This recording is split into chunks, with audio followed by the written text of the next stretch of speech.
Can I ask you to raise your hands if you have a sister?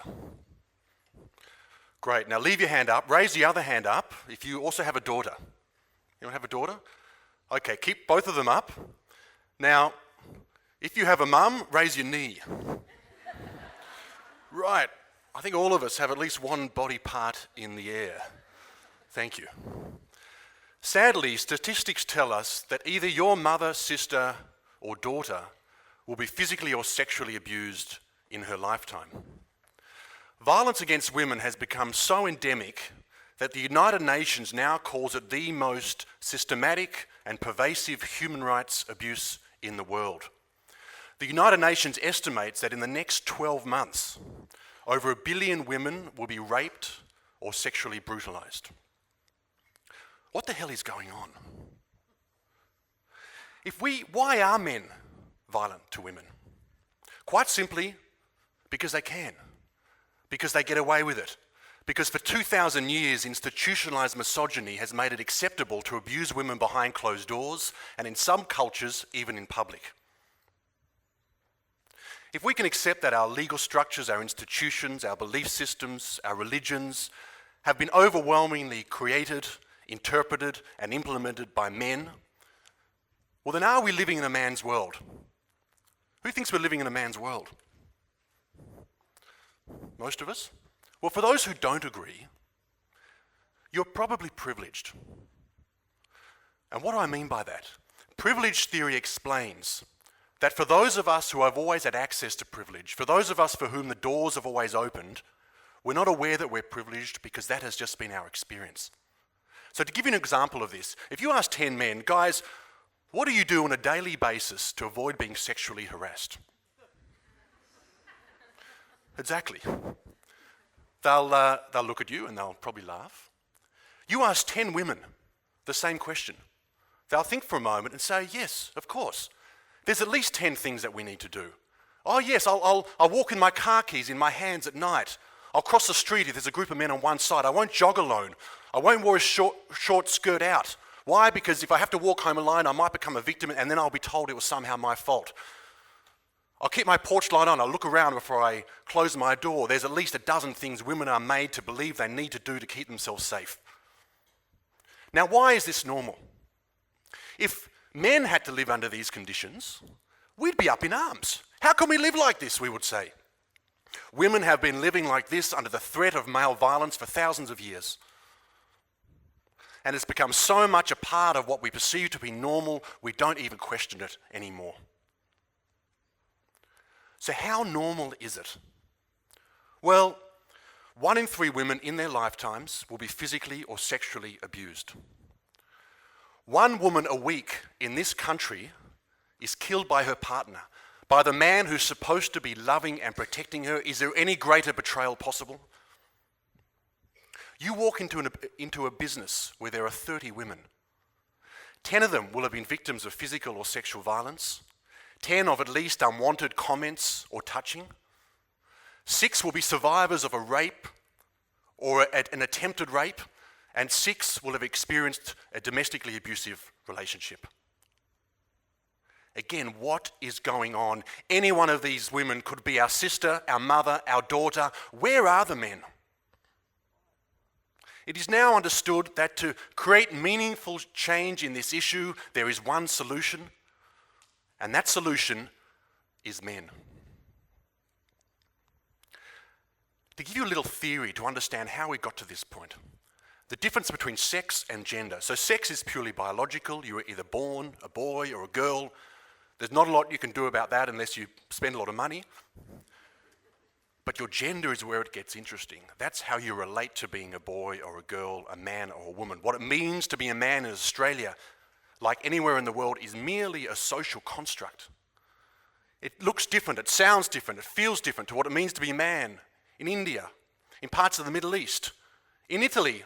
Ladies, those who've been to Italy, you know how men will chase you down the street and tell you how beautiful you look. There's different norms as to what's acceptable. And I believe within this understanding lies the seeds of great potential and great hope, because it means that we can overcome our conditioning. We can make different choices. that violence against women only remains acceptable for as long as men we allow it to be. That this is not determined by our biology, but our geography, our culture, and that which has happened to us from the moment of birth. People ask me, well, why do I care about this? Well, I'd like to take you on a little travelogue to give you a sense of what I've experienced and why as a man this has become an issue I'm so passionate about. When I was 21, I moved to Havana. And the day after arrival, I was lining up for ice cream. Communist country, you queue for everything. And I meet Susanna. And Susanna has beautiful copper-coloured skin and big black eyes. And I told her I was lost. Well, I wasn't really lost, but I pretended I was lost. You know, there's this warren of alleyways, and I didn't know where I was. So she walked me home and said goodbye, and 3 days later, there's a knock at the door, and there's Susanna with her suitcases. And I open the door, and she says, "I'm moving in. You cannot be alone in Havana." And I thought to myself, well, who am I to argue with local custom? But through her, I met so many of her friends and her girlfriends, and we would sit into these long tropical nights, and they would tell me their stories, and almost all of them had a story of abuse by the man who supposedly loved them. And just as shocking to me was that they thought it was normal. They thought that's just what men did. That was their normal. And I'll never forget, one day Susanna comes home and she says, "We must leave Havana." I said, "Well, I just got here." She said, "No." She said, "Carlos, my ex-boyfriend, is waiting in the alleyway with a knife." I said, "Well, go on. What are you talking?" She says, "You don't understand how men are." I said, "Please tell me, how are men?" She says, "You don't understand, he will kill us." It was a boyfriend she'd had 9 months ago. In his version of what he thought was normal, it was okay for him to come and kill us, even though they'd been broken up for 9 months. And I'll never forget strapping a backpack onto the back of an old motorbike and speeding out of Havana at midnight, not before stopping at her apartment. And she runs up the stairs, and moments later I hear her scream. And she comes flying down the stairs, and she jumps onto the bike, and we drive off into the night, and she's sobbing into my back. Earlier that day, he had gone into her apartment, he destroyed everything she owned, and killed her dog. Where are the men? Is this what men are like? These are choices that we make.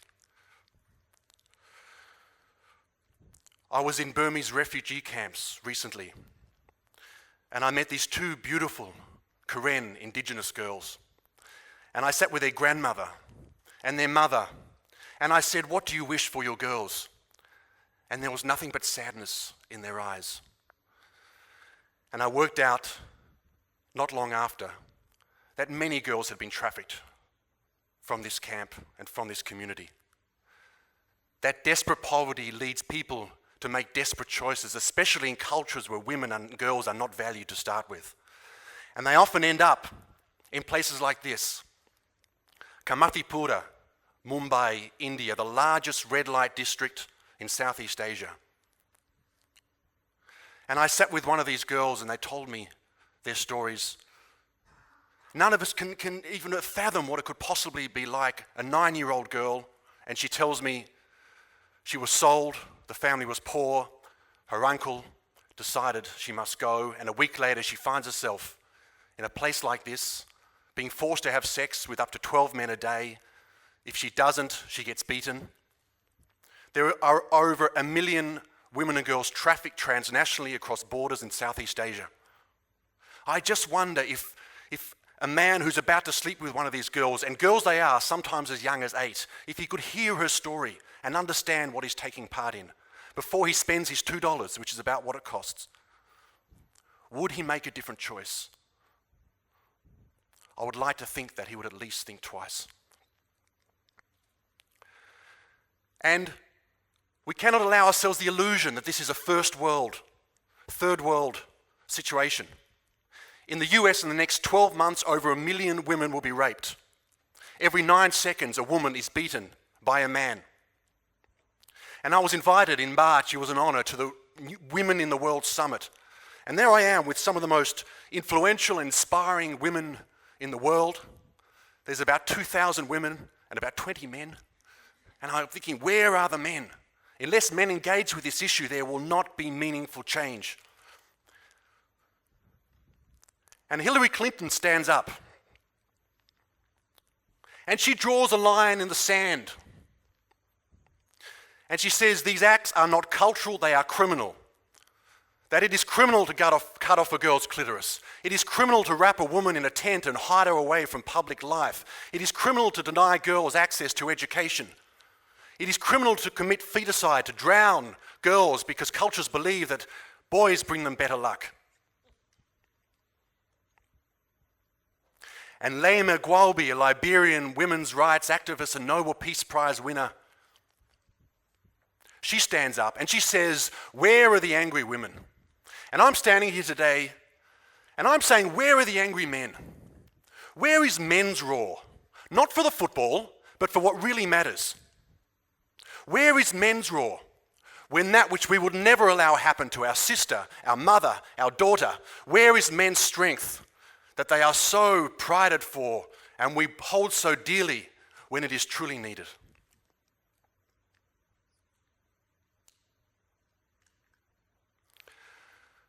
When I was 4 years old,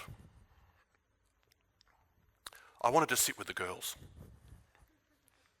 but they wouldn't let me.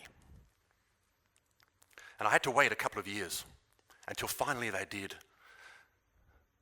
And I discovered what I had always suspected. My suspicions were correct, that women inhabit this very rich, emotional universe. And it seemed to me that when men gather, there is largely banter, there's rhetoric, there's sound bites, but there's very little of substance.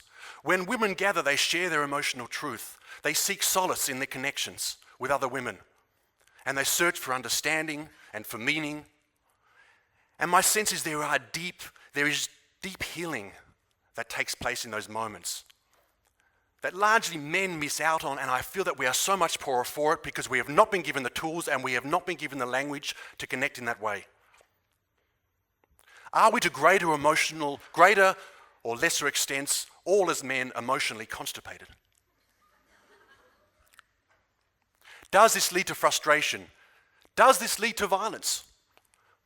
Well, I remember sitting in that group and up comes Jack. And we're 6 years old, and Jack would always throw his tennis ball at Sarah. And Sarah, who was really the bigger man in this case, wouldn't react until eventually, in her frustration, she jumped up and said, Jack, for God's sake, why are you throwing your tennis ball at my head? And all Jack had to say was, you made me do it. Boys of 6 and boys of 60 have been saying the same thing. You made me do it. For how long will we allow ourselves to outsource responsibility to alcohol, to frustration, or that she burnt my toast? Surely if we are to be deserved of being called men, from growing from boys to men, we are going to own our choices and realize that when we raise our fist, we make a choice. When we sexually harass a girl, we make a choice.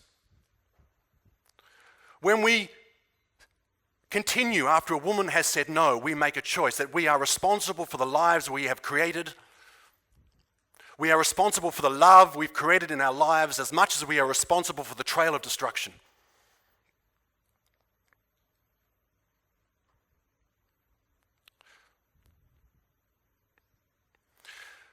Now that I've thoroughly depressed you, I'd like to speak to you about the opportunity. Some of the most inspiring and influential organizations in the world have unearthed the treasure trove of research. And we now understand that the greatest drivers of growth and stability this century will be women. That we cannot have functioning societies without the inclusion of women. When you give the opportunity to a woman to start her own business, she reinvests 90% of it back into her family, back into her children. And if she has had the opportunity to earn money, she's going to want that for her children. And endemic cycles of poverty can be broken in one generation because She will demand that for her daughter, and her daughter will then reinvest that back into her community. And communities can be lifted out of poverty in years, in very short years. And we're seeing it in the business space where women are sitting at the executive level and at the board level. Even there seems to be a magic tipping point around 30%. Companies are seeing these exponentially high returns on equity of up to 52%. And we're wondering, why didn't we know about this a long time ago? Well, why is it such a stretch of the imagination? We know that 85% of brand purchase decisions, what product is chosen over which, these decisions are made by women. So doesn't it simply make sense to have women at the board and at the executive level who are representing the customers they're selling their products and services to? But here's the issue. How can women realize their fullest potential and all of us reap the benefits from it when they are being abused, when they're being raped, when they are being held back? A recent study in the US showed that women who are in abusive relationships, 74% of them continue to experience that abuse at work. In the US, there are over 8 million paid work days lost every year due to violence against women. It cost the US economy over $40 billion and the Australian economy over $14 billion. Beyond the business case, though, I believe this issue to be the greatest moral challenge of our time.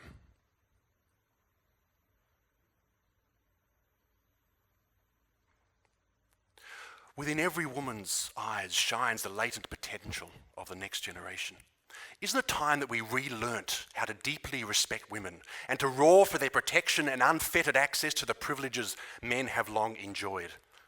That we can become purveyors of a new and a fearless type of leadership that actively engages women to realize their greatest potential as truly equal partners on this planet. One man, Gandhi, he made a stand and he stood up and he liberated his country by asking, what is the change that we wish to be in our lifetime? And I'm asking every man, what is the change that we will have the courage to see and to be in our lifetime? What will we stand for? And I'm not asking everyone to be like Gandhi, but I'm saying that there is one small act that we can commit to. That when we meet in our social groups, in our religious groups, in our families, at work, and when comments arise and behaviors are shown, we can challenge this. We can stand up and we can challenge this and we can make and create new normals, and we can say, not one more mother, not one more sister, and not one more daughter. Thank you.